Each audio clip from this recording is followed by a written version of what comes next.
This is E&P Reports, a service of Editor and Publisher Magazine. Since 1884, the authoritative voice of news publishing. And hi once again, Mike Blinder, publisher, E&P Magazine. I don't know if you know John Kelly, known him for years. You may know him because you might subscribe to his morning email, the Daily Clips, or you may have worked with him over the years because he's had gigs at Cox and Gannett, VP of Revenue, Richmond Times-Dispatch, VP Advertising, the Palm Beach Post, worked for the Daily Herald, News Tribune, even spent years at the SAC-B, head of retail advertising. But like me, John is an old guy, an old F. You may hear us use those words during our interview. But we're going to explore the sales culture. And we're going to do it kind of looking at where it is today in the media industry and what worked before in the media industry, and maybe what's old should be adopted today. Well, you'll have to make that decision, but you're going to watch two old Fs here talk about media sales as I go one-on-one with John Kelly. Oh, good friend of mine. I love these interviews where I get to see a good friend who makes me look old and fat. John Kelly, welcome to E&P Reports. Thank you. We're both Floridians at the time of this recording. There is snow up north, and you and I are just up complaining about our 60-degree weather down here, aren't we? John, you got a long background in this industry. You've held a lot of senior management positions. You run a very, very successful read morning email called Daily Clips. I subscribe to it. Thousands do. And you've been doing that for a long time too, right? That's not something. Right. Yeah, I've been doing it for over 20 years. Yeah. And you come like me, you come from the sales side, right? The business side. Absolutely. Yep. Street fighters, I like to say. So I thought we'd have some fun today, John, in 30 minutes and just kind of get your opinion, because you've worked for some of the biggest companies out there. I mean, and had senior level positions. Get your opinion on where the industry is today, especially the business side. And if I may pick your brain on advice you would give anyone right now that's struggling. I mean, I know I always joke, this is my fourth down economy, right? Because I'm in my 60s. And you've been through a few as well. But let's start off right now with your thoughts on, we're in a COVID world, right? It's a crisis world, but there's been some benefits, don't you agree? I mean, our audiences have grown by leaps and bounds. Yeah. It's obvious. I mean, you see the numbers of people that are connecting digitally, all age groups, which is fabulous. It's good for what I call our industry, whatever it is nowadays. I think there's a degree of excitement. I don't know if I'd want to be in this business 100% right now. As a salesperson, I like making face-to-face calls and doing everything via Zoom and things like that. It's really hard to build relationships that way. And when you're trying to sell large schedules or small schedules, it makes no difference. I mean, if you're face to face with that person or you've built a relationship with them over a period of time, you get a lot more done, I think, so it's a challenging time, no doubt about it. And I've talked to a lot of friends. I still do a lot of consulting as well. But in a way, I'm glad I'm not there day to day taking the brunt of it. But the transition is kind of fun to see. I've always been, yeah. I want to get your comment on this. The last flight I took, which was about a year ago, was to the Burrell conference. I used to travel 100,000 miles a year. Here I am taking a 30-minute hop over to Miami from Tampa because the drive is too long. And the gentleman from Yellow Pages, Haibu, was doing a big speech about their brand new rollout and all the new products they were launching in digital services. And I asked him about sales. And I was the sales guy in the audience. Mm-hmm. And the response was like, we're just not focusing on that anymore. It's all DIY. Do it yourself. You're shaking your head already. Yeah. Tell me, but see, they would call us old guys, right? You don't get it now. Sales is no, give me your perspective on that. Will there always be a salesperson of some form, shape, and size building a relationship in the mix, in your opinion? I think absolutely. And I think that's where I'm really disappointed in our industry. I'm just totally disappointed. Because, at least in my market, I'm in Palm Beach, Florida. there must be 6 or 10 publications out there, and there's also digital experiences out there that have local advertising in it. And yet I look at my local newspaper and it's got nothing. It's got standby advertising it. I look at the website. The website has very little on it. And I've got to say, I think it's that they've cut and cut and cut. They no longer call on their customers. A lot of my consulting customers that I go to see, I ask them, did you know the customer? Well, I emailed them, and that part of it, I think there's a huge opportunity for us. But I think, and certainly I think everyone agrees, the opportunity more than ever is in the local side. The national clients are trying to get to the local business, into the local markets. And the newspaper in itself for years has been traditionally positioned to take the local markets, and yet we're walking away from it. And that's scary.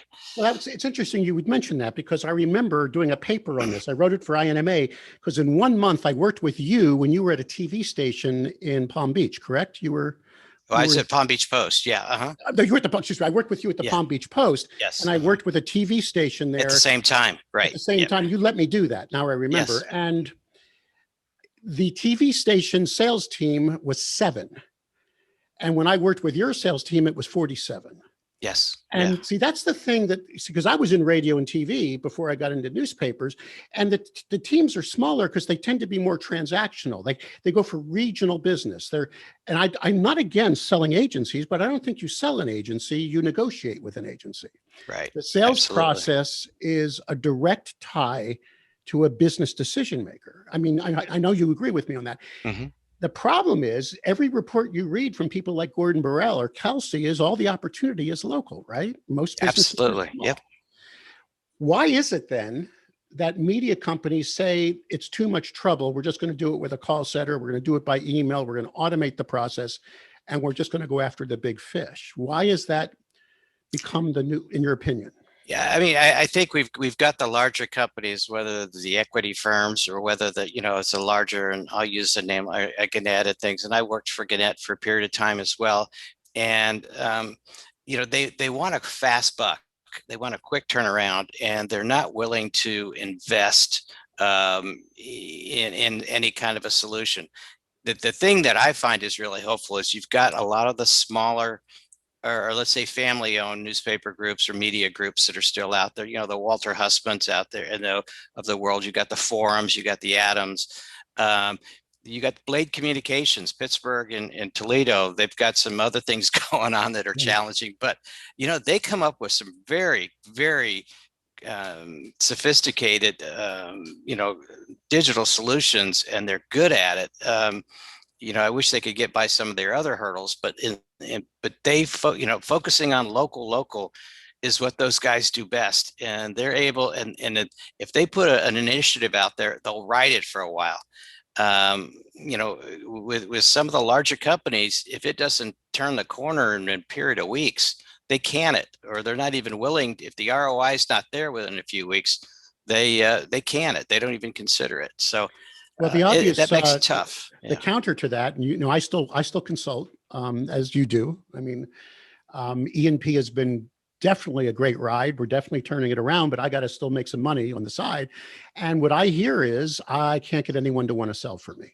I mean, I'm sure you're hearing the same thing. No. Recruiting salespeople is why? What is the solution to that? Do you have a solution? I think it's you got the kids, and I call them kids because you and I are a little older than most of the folks, because that's who you have to find, right, in a lot of cases.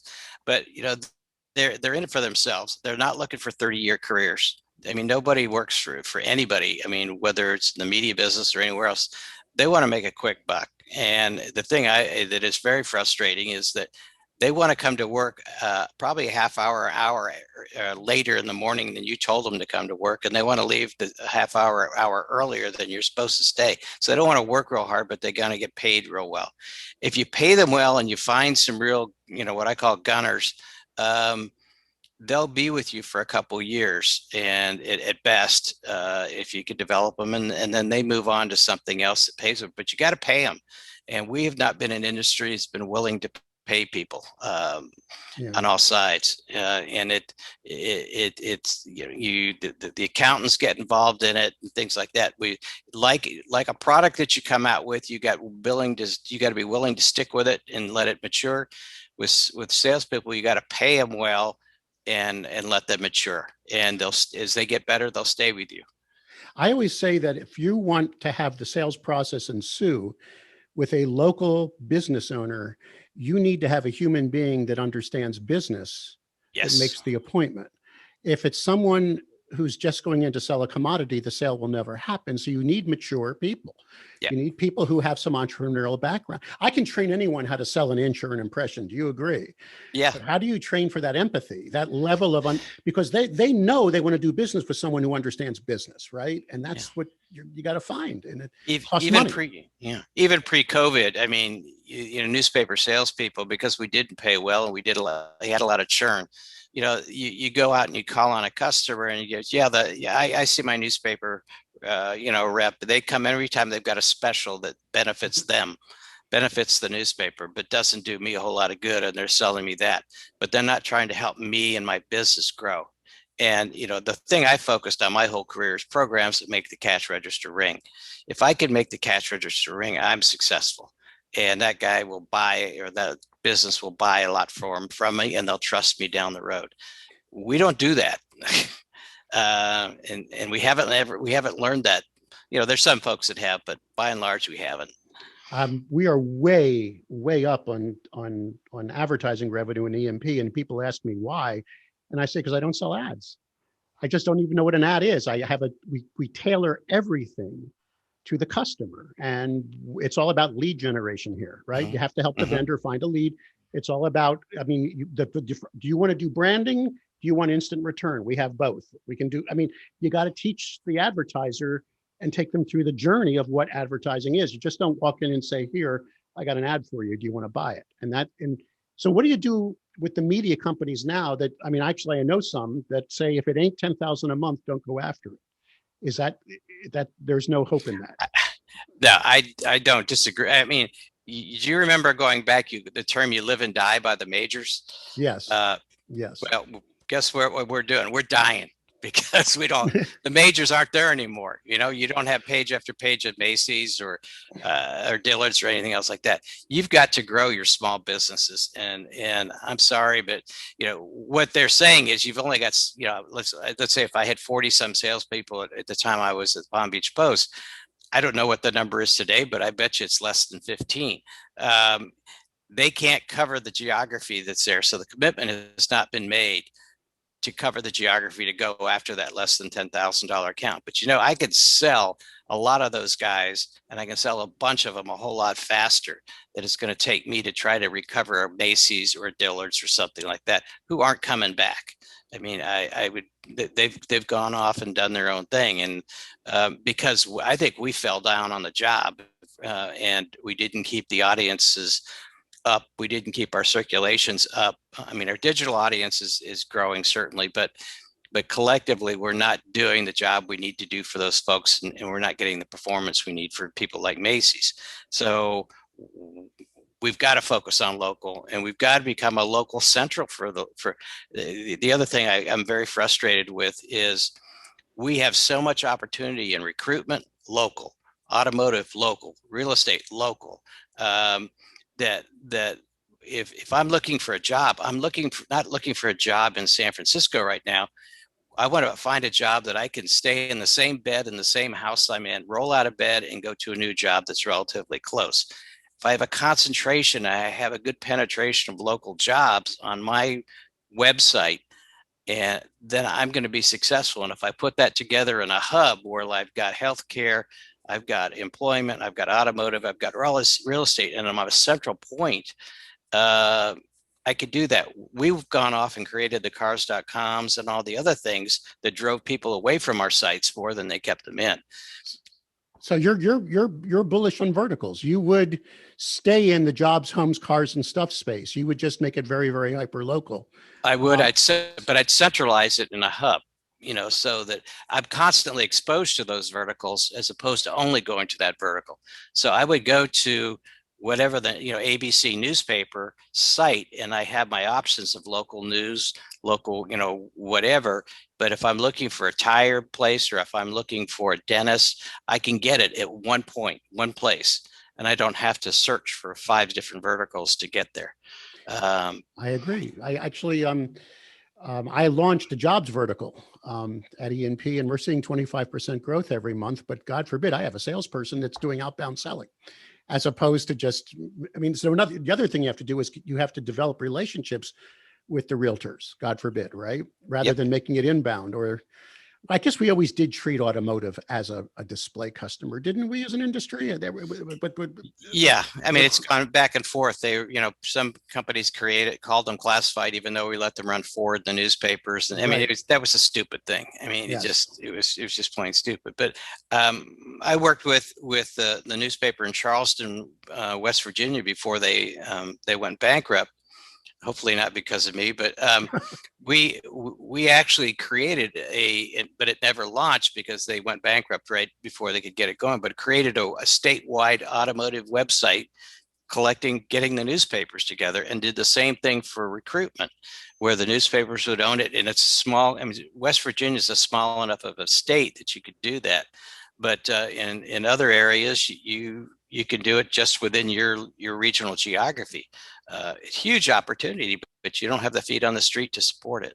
What about print? Would you, if you were given a whole mess of money today and to take over an operation, and you're now looking not just at I mean, in sales, we tend to look at the top line, right? I mean, just Right. build revenue.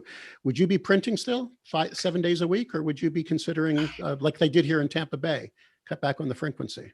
I think it depends on the market. And I think, for example, here in Palm Beach, we've got obviously, they call us heaven's doorstep, because we've got a lot of older people who grew up reading newspapers. And so I think there's still an opportunity. What we're printing nowadays is terrible. I mean, it's just, and I could talk for hours on how the newsroom has destroyed the newspaper, but I think there's still an opportunity. I think going back, I think there's no doubt we needed to get into the digital world. I'm absolutely 100%, but it wasn't a light switch. So it wasn't like you flipped off print and you went to digital. I like to say it should be more like a dimmer, where you kind of slide out, because the younger generations, if you can get them, aren't as interested in reading a newspaper, but they will go online and look for news. So create both experiences, have both experiences. I still think there's opportunity. Once again, dependent on the market and what the demos are in the market. If you've got a very young, affluent market, I don't know that your print experience is going to be that great. Talk to me about the management. You likely agree with me. Whenever I went into a operation to try to fix sales, the challenge to me was always in the sergeant, the guy that was running the sales team, whoever was motivating, leading, and coaching the team under them. What kind of personality, in your opinion, does it take today to be a really successful advertising leader in today's world? What do you look for? That's, as I said earlier, I'm kind of glad I'm not in the world, because you don't even, from what I'm seeing right now, you're not even seeing your salespeople. A lot of cases, they're not coming into the office. You're managing a group of, basically, reps that you have in different states. I mean, even though they are in your local market, everything's being done via Zoom. That's a hell of a challenge, I think. To me, the biggest challenge, and I'll use Gannett as an example. Every Gannett market is underperforming and always has underperformed, because their managers are so focused on budgeting and initiatives, and they never leave the office. Never left the office.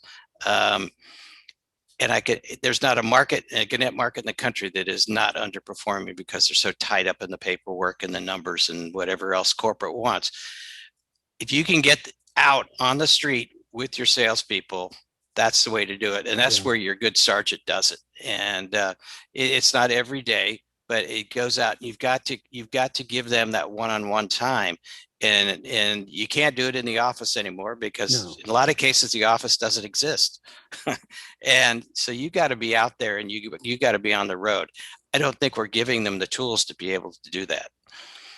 I always said that the only way to coach a salesperson is in the car, not the classroom. You have to be, and you got to also learn, if I may give you my 2 cents on this, is you got to learn to shut up and let them do the job. You can't jump in and save a sale. You No. gotta, I always say the coach of a football team doesn't run on the field and kick the ball. He stands on the sideline with his arms crossed, watching the play, and then coaches them during halftime. But you got to be there during the sales process, which means you got to spend half your time outside the office. Yeah. And it's a hard job. The other challenge I'm seeing in the industry, and maybe you disagree, is comp. I don't know if you had a secret model to compensation, but I see such a need now to hit a bottom line that the comp is totally on dollars. And do you disagree with me? Sometimes No, you got to be much more. But to find that compensation program, if I knew how to do it, if I could if I could find the perfect one, I'd be in a large yacht somewhere in the Caribbean. It's a very frustrating dynamic. It's trying to find the right comp. And I agree with you 100%. It's that comp. And you got to find that right. And in today's world too, with younger salespeople, different things turn them on. And, and then you're fighting other factors, which is primarily your finance department, who doesn't, it doesn't hit the bottom line right, and or on the balance sheet correctly, and they don't let you do it. What about when you're working with a sales team and you're trying to motivate them to sell, how should I say, in a COVID world? And I know you're still consulting some people. Mm-hmm. Do you believe, because you're running a very successful newsletter, do you believe that Zoom, you can find a way to have that energy cross over in a screen? Are you coaching them into that? Or do you feel like you just can't wait for the day that we're back out there doing face-to-face selling? I can't wait. That's just my nature and my upbringing. I can't wait for the day. I mean, but I'll be honest with you. Zoom is a wonderful tool. I mean, it's made a lot of inroads, and it's helped a lot, certainly. And because we didn't have any other options. And so it grew very quickly for everything. I mean, I belong to a number of boards, and frequently I'm either out of town or in meetings. I could do, I can dial in via Zoom, and I'm good to go. I don't, as I said in the very beginning, I don't think you can build long-lasting relationships via Zoom. You got to be there, whether it's a local account or whether it's a national account. You got to be in front of those people, and some of them don't want to see you either. So it's a yin and yang on that thing. All right. So let's, by the way, we have a rule here at E&P. You're not allowed to say the words new normal on one of our podcasts, okay? Because it's been so overly used. But some say the new normal is that conventions won't happen again. We won't be shaking hands. We won't be together again. We won't be social again. Movie theaters will not open again. You're nodding your head. You don't believe in that, do you? You believe I know. I hear you, and I'm so disappointed because I'll tell you, through the various iterations that, let's say, the NAA to all the, everything else that it's been called since. Those meetings were so critical to me, and I think to our industry. Not the sessions that were put together, not necessarily. I mean, there was occasional good speaker and things like that, no doubt. But the things that happened in the hallways, the things that happened after the sessions, the relationships you could build there, where you could exchange ideas, were, you couldn't put a value on that. There's another group that I used to belong to, and they've changed names now, but it used to be called the Midwest Newspaper Ad Execs Association. I remember them. Yeah. It had nothing to do with the Midwest. I mean, it wasn't like, it was founded in like 1915. When you would go, they'd meet twice a year. When you would go, and it was only about 30 newspapers, you had to bring something to share. You had no speakers. You had Before the meeting started, everybody sent in questions, challenges that they were having in their particular markets. And this group sat around a table, all facing each other, and discussed those issues and what they did in their markets. Then they shared very productive revenue generating ideas they were coming up with in their markets. You would walk away with thousands of dollars worth of ideas. That's where those meetings are critical.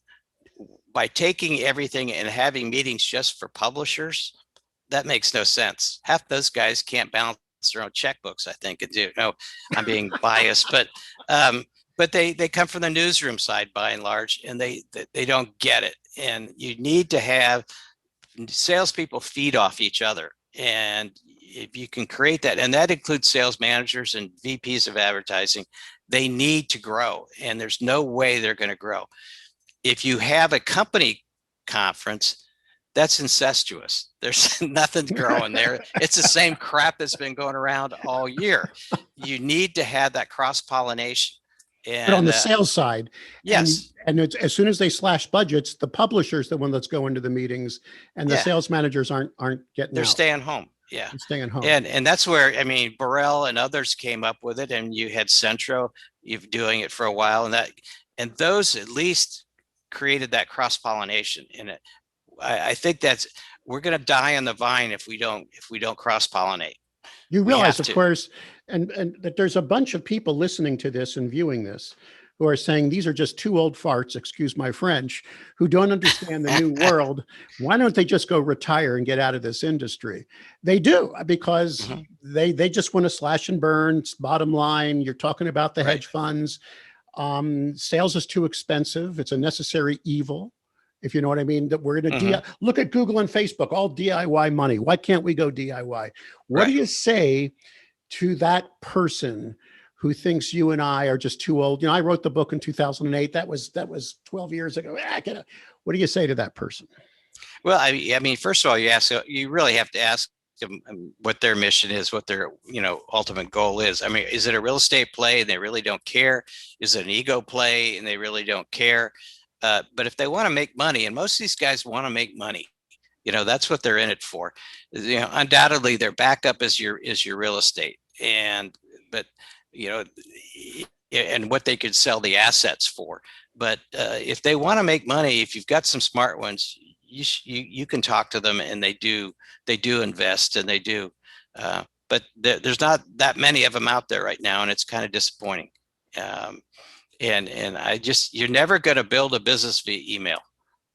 You just can't. And that's and if they don't care about the revenue, or if they don't understand what generates the revenue, then you got a big problem. And fortunately, what I do is things I couldn't do when I worked for a McClatchy or Gannett or Cox. I couldn't be straight up necessarily all the time. Right. But as a consultant, I can just tell them how it is. And that's a couple old farts can do that. Because you know what? I don't care, really what you say. I'm in it to make money. And I've always been it since I was a young kid. I want to make money. And if I ask them that, you want to make money, or you want to lose money, it usually gets their attention. So I had a financial guy tell me that you agree with me that crisis always accelerates change. So COVID did accelerate a lot of moves right now. But he said, no, there will be no human interaction. It's over. I mean, people aren't going to get back in airplanes. Don't invest in airlines. Don't invest in hospitality. There won't be conferences. You vehemently disagree. You are basically, you're just like, I don't know, the old guy walking up to the young guy and saying, wait a second, things don't change. Sales is still sales. Sales is an exchange of emotional energy. You're back to the body language game, right? They're 60% of sales is nonverbal. It's how you're being perceived. All that and more. If you negate that, and if you're the CFO saying, wait a second, we're not going to send anybody anywhere anymore, we're going to do all this virtually, that, in your opinion, I'm not trying to put words in your mouth, that is a formula to fail. Is that what you're saying? Absolutely. That puts you in a death spiral. No doubt about it. I mean, I've been paid, and I'm sure we're paid to be the optimists. We're paid to be the cheerleaders. And we're paid to be creative in our vision. There's a gentleman that I worked for many years by the name of Gene Grant. Yep. With McClatchy. The guy was the most innovative up person.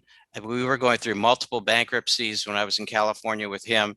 And that guy would be there creating new opportunities. So we lost a $5 million account over here. Let's do this and get this going over here, and never was down. And I think we lack that creativity nowadays. And why are companies like Walgreens, Walmart, Ulta creating advertising solutions? That's our job, but we weren't creative enough to create a programmatic opportunity where Ulta is going out and doing it, and where Walmart is selling that to other advertisers. That's our business, and they're stepping into it because we've had our head in the sand, and we're not willing to hold it high. We're not willing to step up to the guy that controls the dollars and say, hey, are you in this to make money? Are you in this to sell the property and get as much as you can for it and leave?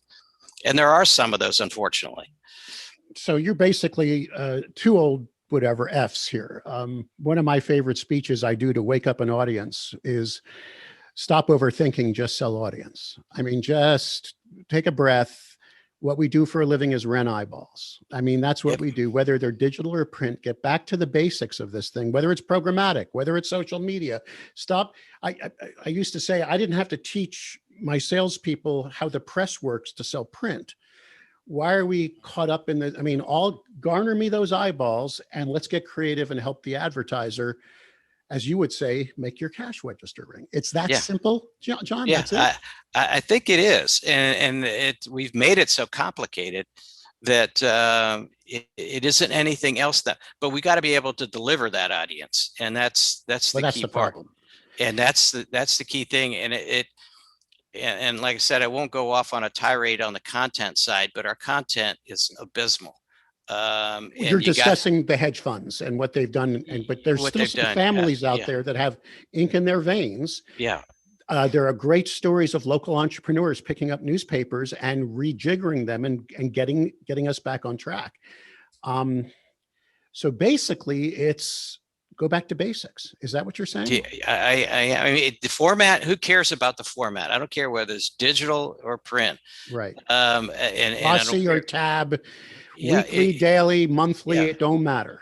Yeah, I mean, look at Pittsburgh.